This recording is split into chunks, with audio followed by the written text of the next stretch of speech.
For our top story on the news today at 9, the big story that's been breaking this evening from Maharashtra, because a fuming Shiv Sena has finally decided it will boycott the oath-taking ceremony of the first BJP Chief Minister of the state, Devendra Fadnavis, at the Wankede Stadium tomorrow. The Shiv Sena says they have been humiliated by the BJP and see no reason to be part of their celebrations on Friday. Meanwhile, back in Delhi, the Maharashtra Chief Minister designate has had a very busy day. He's met with Amit Shah as well as the Prime Minister.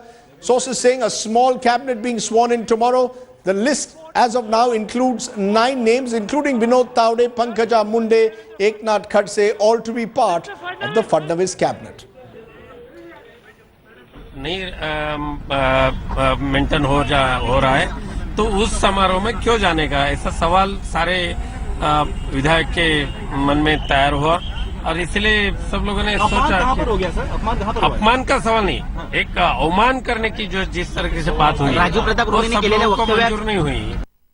So is it all over now? Bar the shouting between the BJP and Shiv Sena. Kamlesh Sutar joining me from Mumbai. Kamlesh, am I to understand there will be no Shiv Sena BJP alliance government? This will be a minority government. The Shiv Sena will sit in the opposition in Maharashtra, even as they are in the government in Delhi. The Shiv Sena is undecided whether it will play a composite opposition's role or it will not be a part of this government. But one thing is clear, the Shiv Sena is not attending the oath swearing-in ceremony tomorrow. The Shiv Sena clearly miffed with the BJP stance. Shiv Sena leader, we heard Vinayak Raut saying that the BJP is humiliating the party. It was all about the proposal that went out from Shiv Sena. The Shiv Sena was hopeful till the very last moment that there could be some way out from the ongoing tussle. The Shiv Sena wanted at least 2 of its ministers if a small cabinet is being sworn in. But that demand was clearly turned down by the BJP, and the Shiv Sena now deciding that it won't be a part of the government. And now whether the Shiv Sena will play the opposition role or only will be neutral and will play opposition's role when it comes, it remains to be seen. But at this point in time, the last hope that was there has been dashed of Shiv Sena BJP coming together and running the next government in Maharashtra. Okay, so it's all over. It appears for the Shiv Sena BJP, at least as far as Maharashtra is concerned. Kamlesh Sutar giving us that story this evening. Well, the Devendra Fadnavis government's swearing in is going to be a mega event in Mumbai tomorrow. There will be film stars, there will be cricketers, there will be industrialists. Invites have gone out to as many as 40,000 people, we are told. There's going to be song, dance and lots of tamasha. In fact, 25 boats have been parked right outside the Wankede Stadium on the banks of the Arabian Sea, and they will see the lotus symbol blooming while the party creates history in Maharashtra. The question that I have tonight: is this expenditure a waste, particularly at a time when the state is reeling under debt and when Narendra Modi's government says it's practicing austerity in Delhi? Amrita Shedge with this report.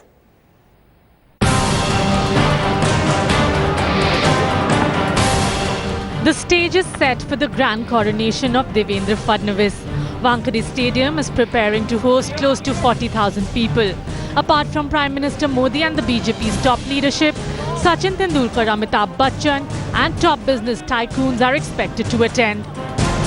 We can see that the stage is being made, the entire arrangements are being done, security arrangements are also being done. Just few hours left for the big day of Maharashtra, for the oath-taking ceremony of Chief Minister of Maharashtra. The BJP is leaving no stone unturned to make sure Devendra Fadnavis is swearing in. It's a glitzy affair. Bollywood art director Nitin Desai is in charge of decor. 25 boats with huge lotuses will be afloat along Marine Drive, and rooms in 5-star hotels have been booked for VIP guests.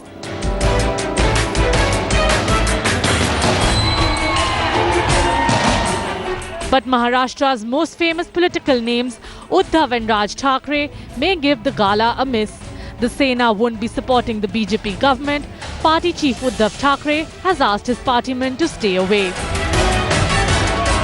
नहीं maintain हो रहा है तो उस समारोह में क्यों जाने का है?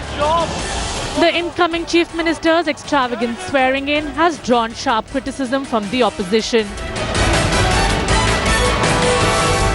ऐसा लग रहा है सरकार शपथ नहीं ले रही है, किसी राजा का राज्याभिषेक हो रहा है और अंततः हम जनतंत्र में और ये गरीब लोगों का देश है, गरीब लोगों की सरकार बनाई गई है तथाकथित तौर पर, और ऐसे गरीब लोगों की सरकार के शपथ ग्रहण समारोह में मेरा ऐसा अंदाज है कि कम से कम 100 करोड़ रुपए लुटाए जा रहे हैं. Obviously, he doesn't know his maths and he doesn't know what 100 crores is. I'd rubbish such baseless allegations. Obviously, the Congress party has nothing left to do. Historic victory where a number 3 party takes over and comes as number one.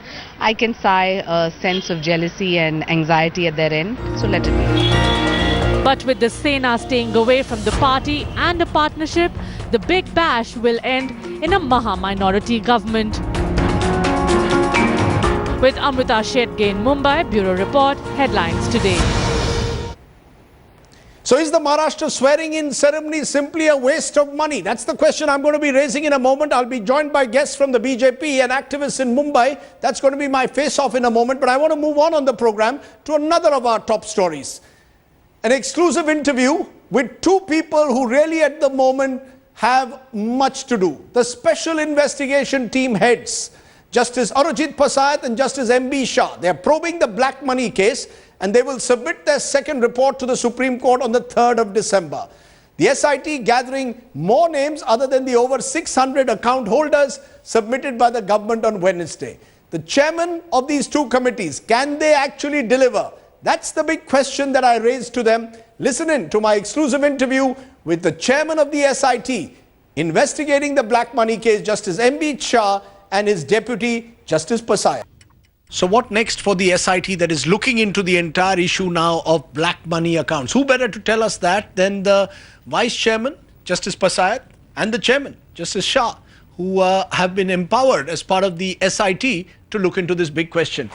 Let me turn to you first, Justice Pasayat, because you've been more recently a judge. The general feeling is the Supreme Court has intervened because there is widespread cynicism about the political executive being able to bring back black money and identify the black money holder. Would you concede that there is an overall cynicism whether black money can actually be brought back or the actual illegal black money holders can be identified? You see, that is the job entrusted to us by the Supreme Court. We'll do our best to do it. Are you confident? Because when a deadline was put yesterday of March 31st and you've got 627 accounts, do you believe that in the time remaining those accounts can be identified and we know? I'll tell you. Out of these 627, a large number are NRIs. Mm-hmm. So their cases have to be excluded for the present. So far the rest are concerned, this deadline of 31st March is because of a 16-year period of limitation relating to undisclosed foreign accounts. Therefore, if we go back up to 99-2000, the period ends in 2015. So far as the progress that is done is, so those cases which are under consideration, the IT authorities have taken considerable effort. They have issued notices, sought for responses, are in the process of finalizing those. But we've only got 3 prosecutions, Justice Shah, which is why there is skepticism. At the end of the day, 3 prosecutions have been initiated, and in most instances, they seem to be of people who, if I may be allowed to use the word, are small fish. None of them seem to be people who you would conventionally assume would have large foreign bank accounts. No, it may be, they may be a small person, small fish, but at the same time, something would come out subsequently with regard to other persons also.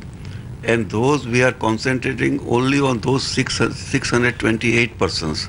We are also gathering further information because on the news, in media as well as newspapers, it is said that large number of persons have stashed their money outside the country. Mm-hmm. But we must get concrete information.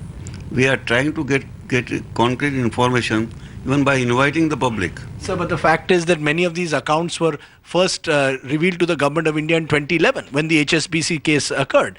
We are now in 2014. Your SIT was empowered in the end of May. We are now end of October and we hear of only 3 prosecutions. Naturally, there is skepticism, there is cynicism. You see, skepticism in the way that whatever has been done, maybe because the tax authorities were careful, that sometimes they say that hurriedly you do an assessment without giving proper material, proper notice to plug such loopholes which would enable people to get away. Probably they are more careful. But I'll tell you, we are giving our report by end of November. You will see the substantial progress in it. When I say substantial, you mean many more prosecution notices will be given, and will those names be made public every time under the law? Is it that the moment prosecution notices are served, the name will be made public as they were the other day, or will the names not be disclosed anymore? Names will be disclosed to the court itself. Therefore, once in a sealed envelope or publicly? It's a court proceedings.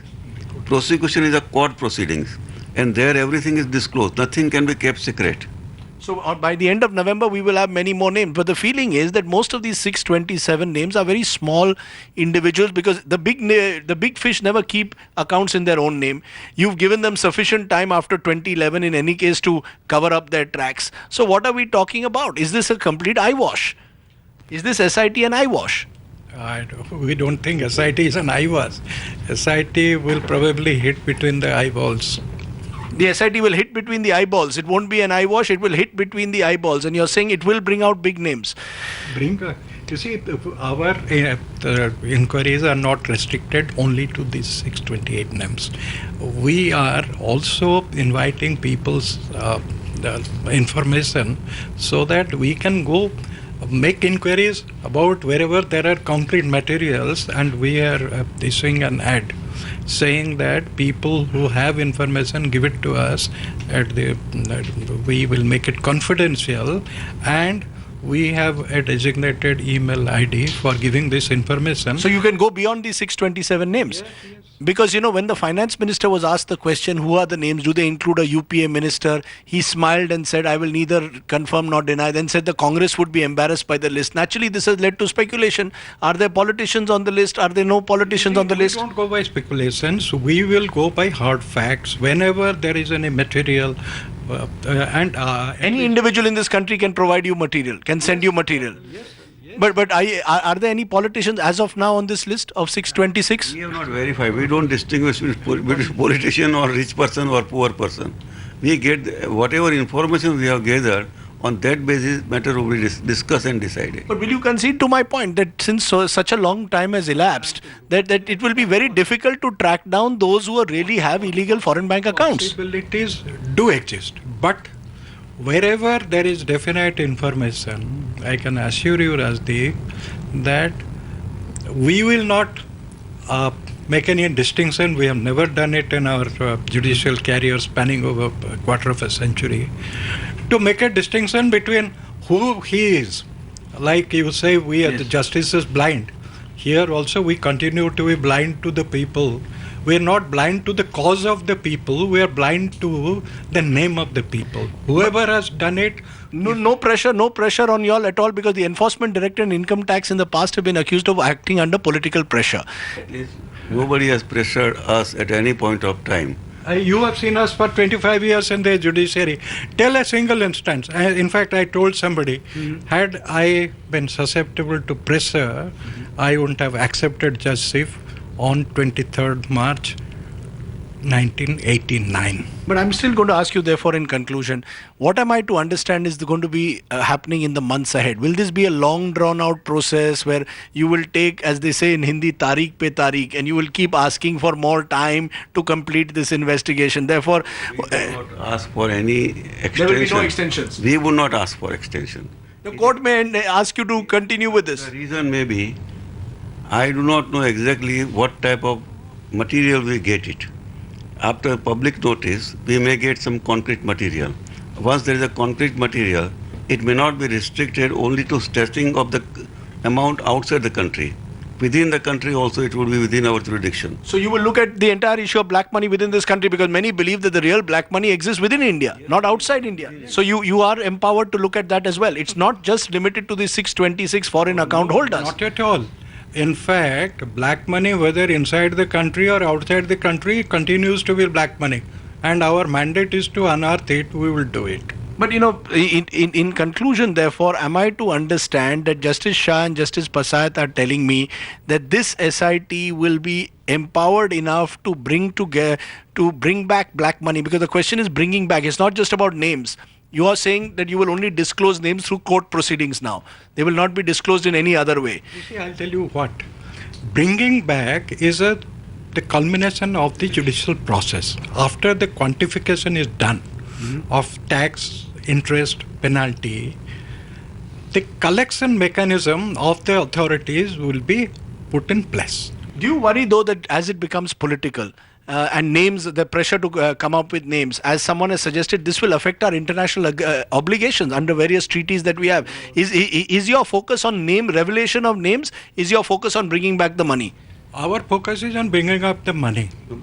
Because otherwise, under various tax agreements, the feeling is that India's commitments will be under question. That will be disclosure of names. That has nothing to do with the bringing back of the money. So the disclosure of names is not your priority at the moment as far as you are concerned. That is purely a court proceeding that you're saying. And you believe that prosecutions will already be initiated even as early as next month. But that would be only... Yes, as early as next month? Yes. Maybe. That you are concentrating only on those names which are disclosed. Yes. We are going beyond that. Okay.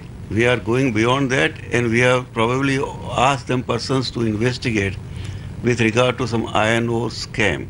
So you will do ab initio because you were in the mining, you were the judge in charge of mining both in Odisha, you've looked at Goa, you've looked at Karnataka. So you're saying ab initio, suo moto, you can actually...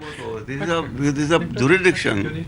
Sure, that's what I'm saying. But effectively it means that on base of any information, not just on the basis of what HSBC provided or on the basis of what UBS provided, the SIT will be allowed to investigate. If I as a citizen have evidence against someone, I can bring it to you and you will, if you see prima facie material, you will investigate it. Yeah. We invite you. You invite us. Okay, good. Okay, so every citizen has been invited in this country to come forward by Justice Pasayat and Justice Shah. If you have information on anyone who has black money, you can write into the SIT. They will be revealing their email ID and they will be providing you information they claim. They will be providing you confidentiality they claim in case you have information about black money. Let's then turn back to that top story tonight. The BJP gearing up for a grand swearing-in ceremony for Devendra Fadnavis tomorrow in Maharashtra as their first chief minister. The mega event being held at the Wankede Stadium in South Mumbai. Lavish affair, 40,000 guests, various amounts being touted, opposition saying 100 crores, obviously exaggerated, BJP claiming it's 1 crore, obviously diluted. The big question that I'm going to be raising now, is this simply a waste of money? That's the question I want to raise. Is this all simply a waste of money given the fact that Maharashtra today is a state in debt? That's the question that we are raising. Let's go straight then across to our panel. Let's go straight to our face-off. Joining us now on our face-off tonight, Shaina NC of the BJP, who's been deeply involved in this process. Also joining me at the moment is our other guest who joins me at the moment, Abha Singh, activist joining me from Mumbai. Appreciate both of you joining us. Shaina NC, here is a state which has a debt of 3.212 lakh crores at the last estimate. Do you really need such a glitzy affair? Do you really need such a glitzy affair? Narendra Modi speaks of austerity in Delhi and the BJP is going the tamasha route in Maharashtra.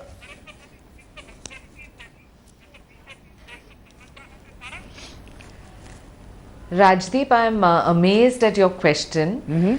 If we are in a historic event and participating in a historic proceeding for the state of Maharashtra, where after 15 years you have a BJP government, for the first time you have a chief minister of the BJP, you have 46 MLAs who rise and win and give us a mandate of 123. I think clearly we're entitled to a swearing-in ceremony. I've been seeing report after report, allegation after allegation. We have not made this into any ostentatious show. Contrary to your report, there are no hotel rooms booked. There is no fanfare, dance, drama. There is a simple oath-taking ceremony where there will be 40,000 people, Karyakartas who are charged to see their leaders who have come in as MLAs from various parts of Maharashtra, who will be sitting at the Wankede stadium. Yes, of course, the people who have supported the party and who would want to see a good governance model in place clearly will be there. But I don't think that there is any allegation that is true to suggest that there is some astronomical. Can you tell me how much it's costing? Money or administration. Can you please tell me how much it's costing? That this Miss China NC, can you tell me how much it's costing? Because you've got the of Sanjay Nirupam saying it's going to cost 100 crores of the Congress. You are saying it's going to cost 1 crore. Surely it isn't going to cost as little as 1 crore. It's probably not costing 100 crores. But how much is it costing? Give me the cost. One second, Mr. Sardesai. This is not something that I am in a position to announce. But let me tell you, Mr. Sanjay Nirupam does not know his maths at all. Where is 1 crore and where is 100 crores? Tell me how much it's costing. Entitled to one I accept his 100 crores as an exaggerated figure, ma'am. History in the state, where we are going on the path to how process. How much is it costing? And one second. If you please let me make my point. Let me please make my point.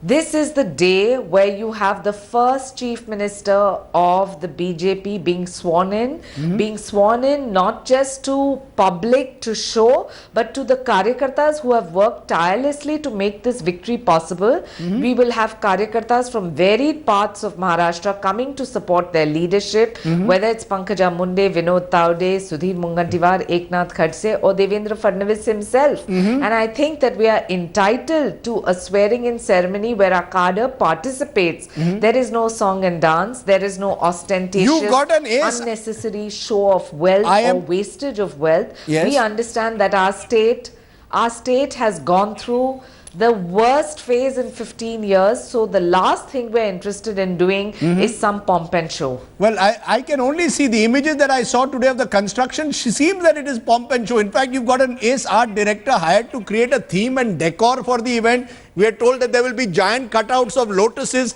which are going to be now taken out on boats in the sea. It seems like a show of strength. You know, Abba Singh, do you believe that Mumbai, those who are criticizing the BJP for this are overreacting? That every political party is entitled to stage a grand show, because as Shaina NC said, this is a moment for the Karyakarta to celebrate that this is the first BJP government in Maharashtra. It's a historic moment and therefore it's a spectacle. Rajdeep, this government came to power on the ground of development. They said Vikas, and now when the time has come to show, they've got into grandeur, pomp and show.